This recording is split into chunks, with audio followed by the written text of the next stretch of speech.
Hey everybody, welcome to the Asian American Rooted Roundtable podcast. I think that's what it is. Yeah, for sure.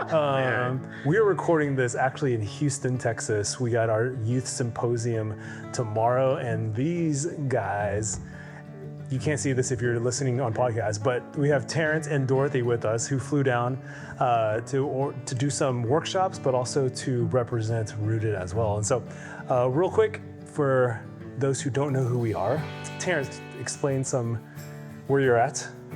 Yeah, I'm Terrence Shea. I'm the family pastor at FCBC Walnuts in Southern California, and I am there starting my 10th year, and I'm excited to be here to support everything that is happening in Houston and also to represent Rooted. Dorothy, how about you? Hi everyone, I'm Dorothy, representing the Chinese Bible Church of Maryland and also Rooted's Asian American Steering Committee, and happy to be here. This is my second time, I can't remember, in Houston, but we've been warmly welcomed and appreciate the hospitality. Yeah, welcome guys. We've been doing symposium for a good bit now. You guys were there last year. Mm-hmm. Well, this is Terrence was Dorothy's first time.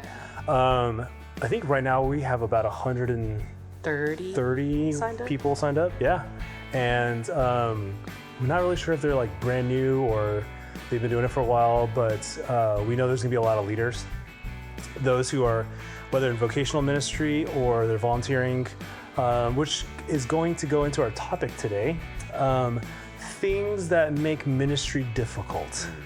And something lighthearted. Something easy for the year, but things of either stuff that we've gone through or things that we can probably warn or help people address as they start ministry. And so, Terrence, we'll start with you, man.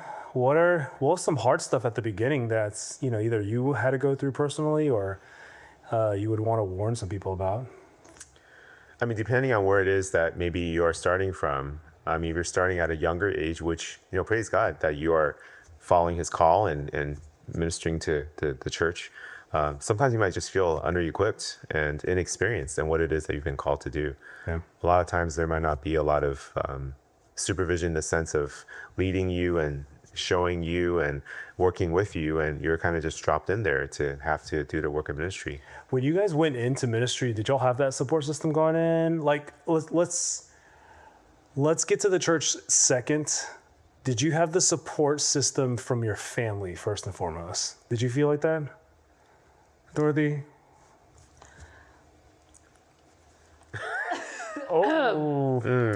So,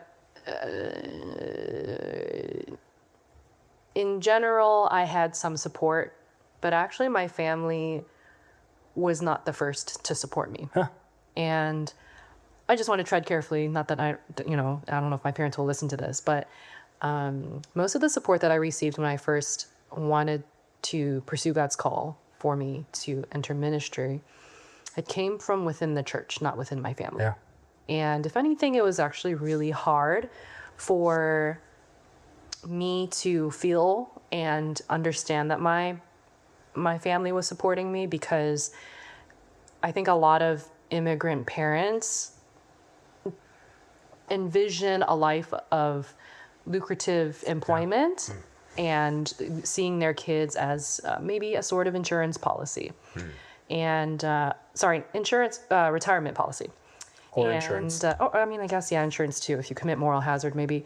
But I think it was just hard to feel like I wanted to pursue God's call, but then the people I wanted to really push me towards that in an encouraging direction, I wasn't receiving it.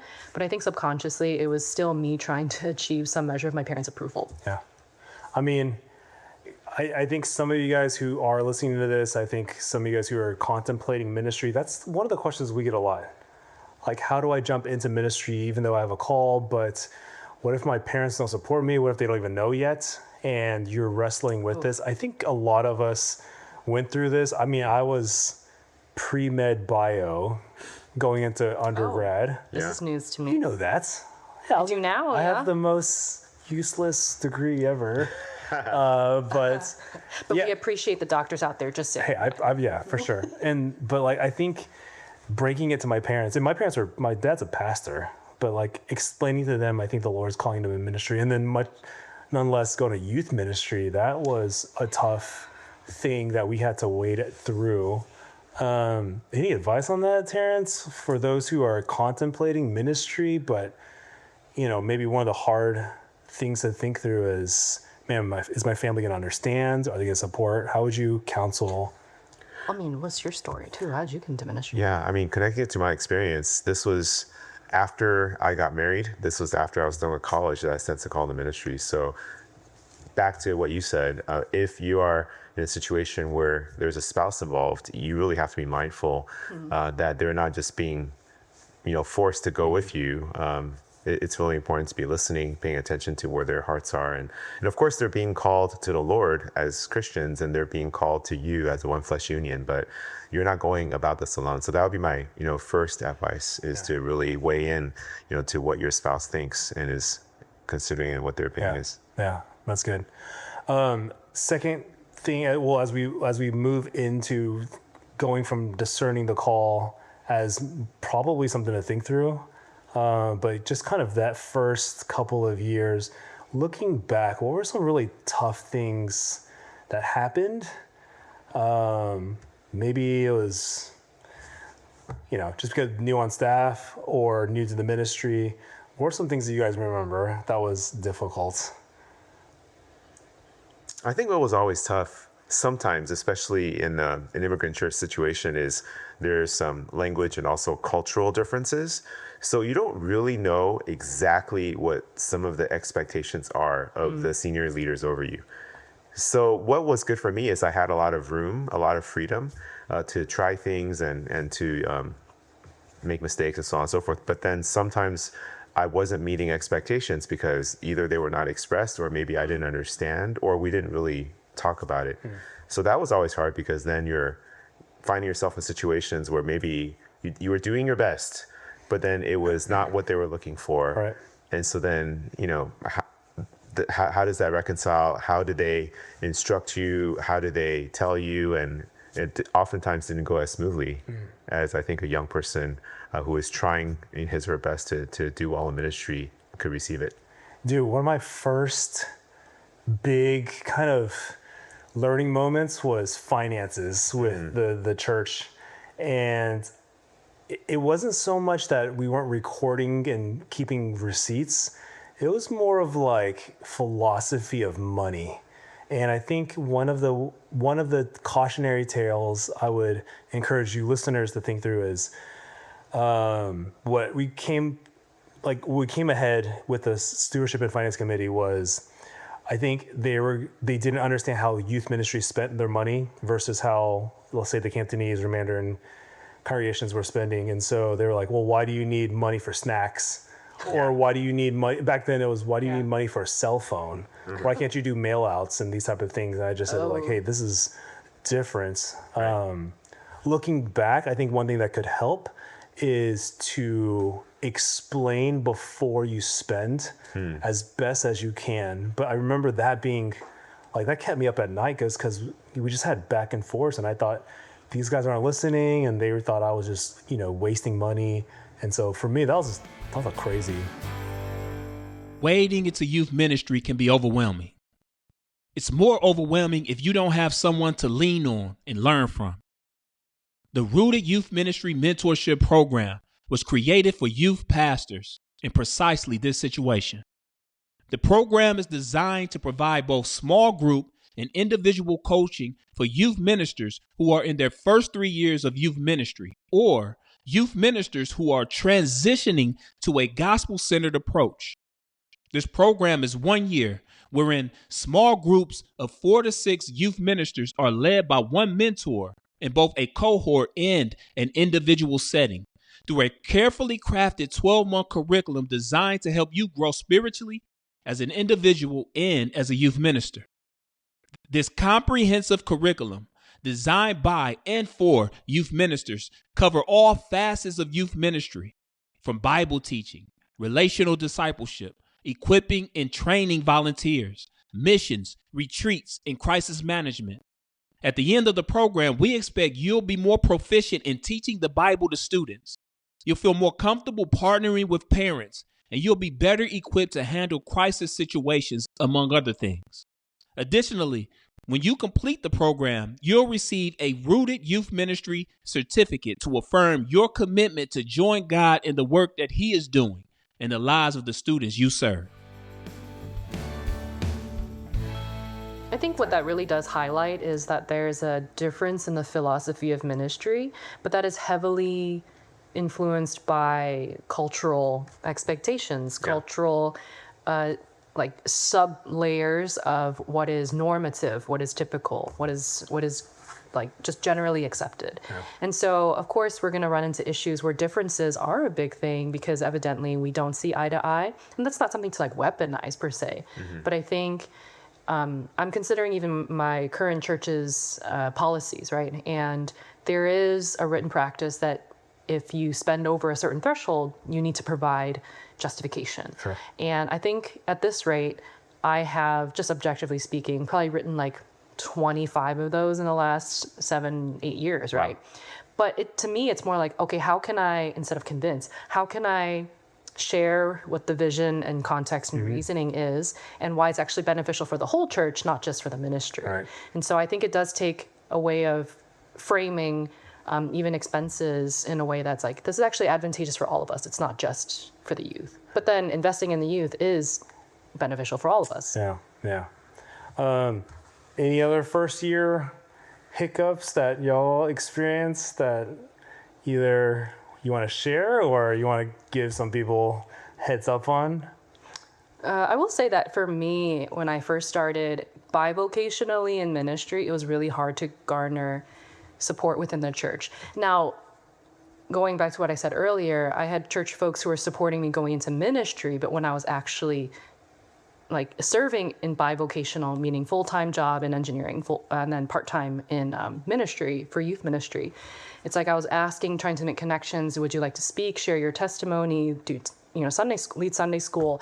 And a lot of times I think there's just uncertainty because I was asking most of my peers. Yeah. And most of my peers were, at the time in our early mid-20s and still figuring out life. I think when there's less certainty about where you are in your job, in your school, etc., you're not really going to want to bring that uncertainty into other areas. Right.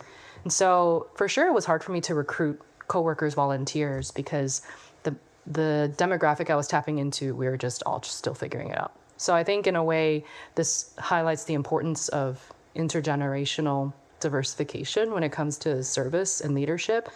You can't just rely on your friends who are, it's like the blind leading the blind. Sure. Like you got to tap into other sources of mentorship, discipleship, church leadership, and hopefully they're extending it too. You're not just having to look for like a needle in a haystack. All right. Well, hey, let's pause on that real quick. I know tons of stories of young ministers and leaders, and their first hurdle is, I can't do this by myself. Mm-hmm. Where in the world do I find leaders? Did y'all have to do that, or did y'all just inherit a wealth of volunteers? No, it's so true. I mean, God inspires us, and I think we see our people, we're like, hey, they could benefit from this, or this will be really fun and memorable. But sometimes you kind of feel like, well, if I can't convince everyone, or I got to do all this work of, raising volunteers or just get people on board with me, it's hard. And of course, I think on my end, on the flip side, I did get a lot of freedom to try things, but then sometimes you feel like you're the only one that's trying to push something through, and that could be discouraging at times, yeah. How many did y'all start with when y'all first started youth ministry? Do you remember your core volunteer base that was already there, or how many did y'all start with? I think I had maybe 5, and that was for an entire year. Okay. And that's like your leaders, your Sunday school teachers? It was essentially those who were leading Sunday school, but I was in my earlier years of ministry coordinating a youth or like middle school worship service. And actually on most Sundays I was leading worship, preaching, giving the announcements, and then would lead Sunday school right after that. And so basically, if we couldn't find people, I was people. Yeah, that's right. So I think sometimes just out of functionality, I had to be the person that I needed. And I think that's why, like, one struggle I still continue with is the sense of self-sufficiency and independence in ministries, because I just don't want to be disappointed having to keep asking and hearing no. Yeah. So when I came in, there was there's a huge gap of no youth pastor. So I remember when I stepped in, there's like a small little team of maybe 4 or 5 super faithful people. But by the time I stepped into the youth pastor role, full-time youth pastor role, they've been serving for a couple of years. They were exhausted. Yeah. And so the first hurdle was not so much to come in and change everything, but to appreciate the work that the leaders have been doing, but then also recognizing, hey, some of you guys, maybe it's time to you guys can exit out with no regret or no shame. But then also those who needed to stay, I'm just like, hey, how do I serve you well without burning you out? So it was I need leaders, but I understand what I'm inheriting. So for you guys who are listening, I think that's, especially if you're taking in a new role or you're jumping into a ministry, I would go very slow in changing things immediately. But then also, how do you honor those who've been serving prior to you coming in, right? What's the story? What's the narrative? What's the struggles they were going through? And then how can you come in to kind of help with some of that? Did you have a lot of help, Terrence, coming in? I mean, in terms of the ways in which I did ministry, I started actually working with college students. So I was working with like my peers and people that were slightly younger. And so it was a very fun thing to do because we wanted to do it together. That was the beginnings of my ministry experience. Later on, though, I mean, in terms of even now working with volunteers of students, it really is the case in which you want to nurture them and you want to equip them and you want to walk with them because you're calling them to a pretty high calling, right? Mm-hmm. So if we want them, to focus on relationship building with these students, with a set of students, it's possible that you keep them from 6th grade all the way until 12th grade. Right. So that's like 7 years, which I know it's a big ask, but we know that that's what it takes sometimes to build relationship and to see growth and to see maturity.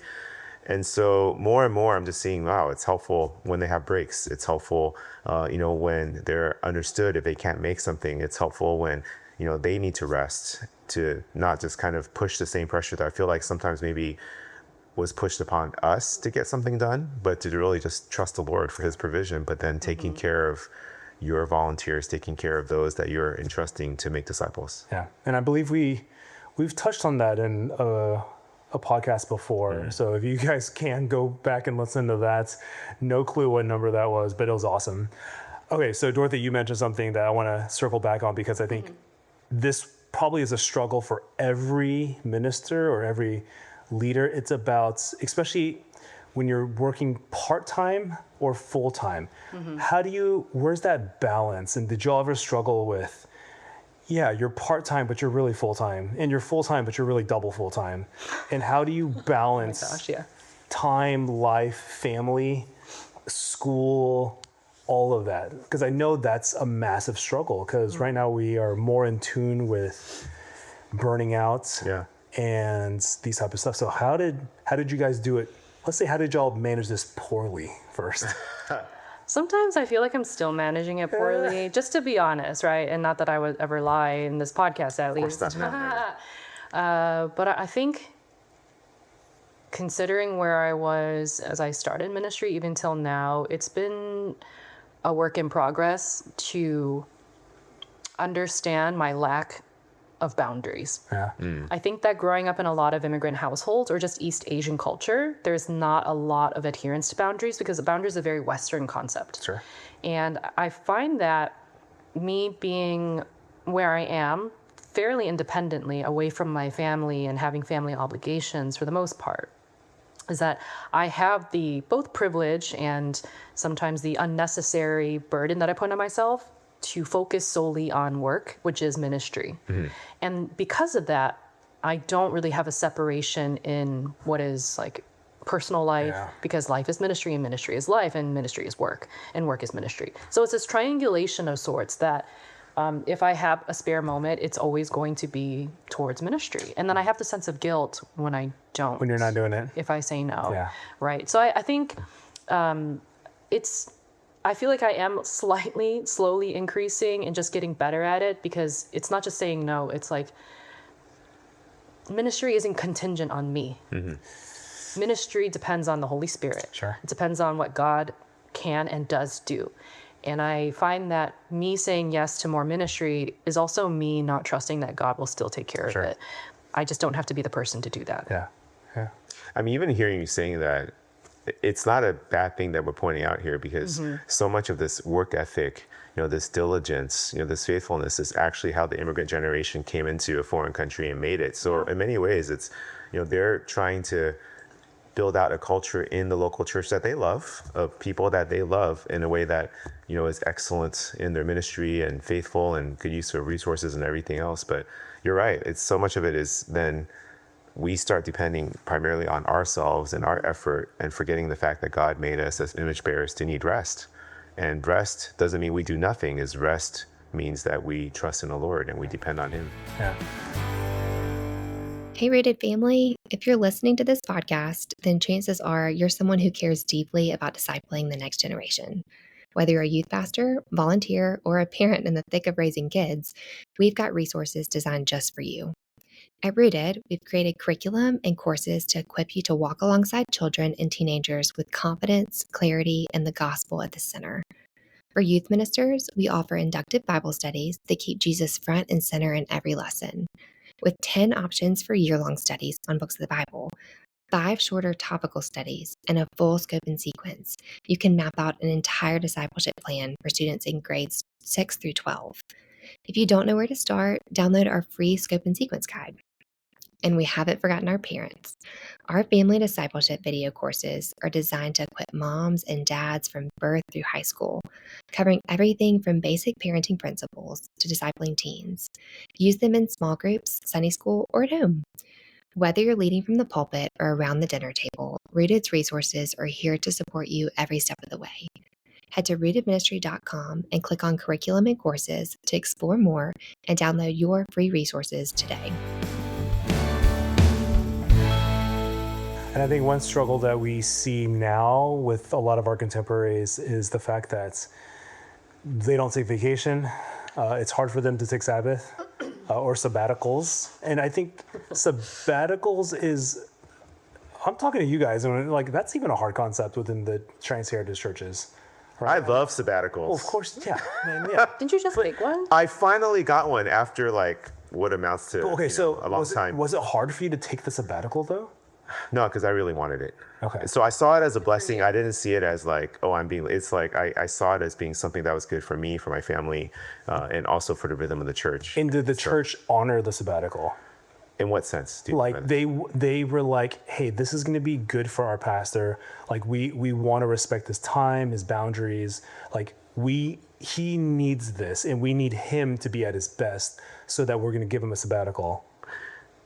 I say generally yes, but then again, I'm not like the guy that started the whole sabbatical thing. Yeah, so no. I do kind of benefit from those that have come before, and a congregation that has over the years grown in wanting to bless the pastors in that way. And that, I mean, but that's why I need to take it right away. So in other words, it's like, there's people online for this. So, don't be the hero. Yeah. Take your sabbatical, do something that would be meaningful, get some time to rest, and then come back, and then, someone else gets to go. So there's a sense in which, you wanted to cooperate with that. But then, I think part of it also is, I think one of the dangers that we could probably get into in the terms of ministry is we feel guilty for taking time off, right? And so that becomes more of a work-based identity crisis for us, because again, it's this, if I don't do this, if I don't take care of this, if I'm not the one running it, then who knows what's going to happen. And that's totally a heart thing. You're totally right. Sure. So it's not what you actually do, is what you would feel peaceful about if you weren't doing it. And I think that when I was younger,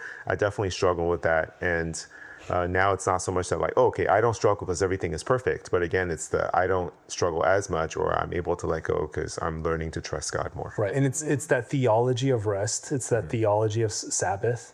And it's not just that the body needs rest. It's just also our souls need to rely on the Lord to give us daily bread, but also remember that this is his church. And ministry itself with that can become an idol too. Oh, for sure. And sometimes he'll force you to take the breaks that you may not anticipate or even desire. You know what I mean? And I think we all have testimonies of, hey man, sometimes the Lord will push us to certain things, and sometimes he knows the timings of when we need rest and these type of stuff. And I don't know, that's just something I think as you guys listen to this, you can probably hear And these things come from multiple years of going through and learning and falling and these type of stuff, right? So, all right. So as we're closing down this episode, I know we can go for a lot. I know there's a lot of tea here.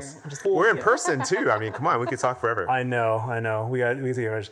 Okay, so as we are closing this podcast about leadership or even ministry hardships, what are some of the lessons that each of you guys have learned from hardships? I know this could be a lot, but your closing thoughts, one lesson that you're like, man, this was hard, but I'm glad in retrospect that this happened. What was one thing for you guys? Terrence, I'll start with you first. I don't want this to sound like something that, you just generically like read in some Christian devotional or something that you expect. But really that when you're in God's hands, you're in good hands. Mm-hmm. So no trial is wasted. And sometimes we don't get that perspective until years later. But I'm learning to try to pick up on that more and more. Not so much so that I could be smarter, but to depend on God more and more when there's things I go through that I don't understand. So if God has called us, he will supply our needs. Yeah. He will empower us. We do need to trust him though. We need to trust him more than we trust ourselves, more than we trust our plans, more than we trust a sense of security that we can build. And so that's the lesson that we can pass on to our church members, but then also to our family members too, that we ultimately do follow and trust a good and loving and powerful God who takes care of us. That's good. Dorothy?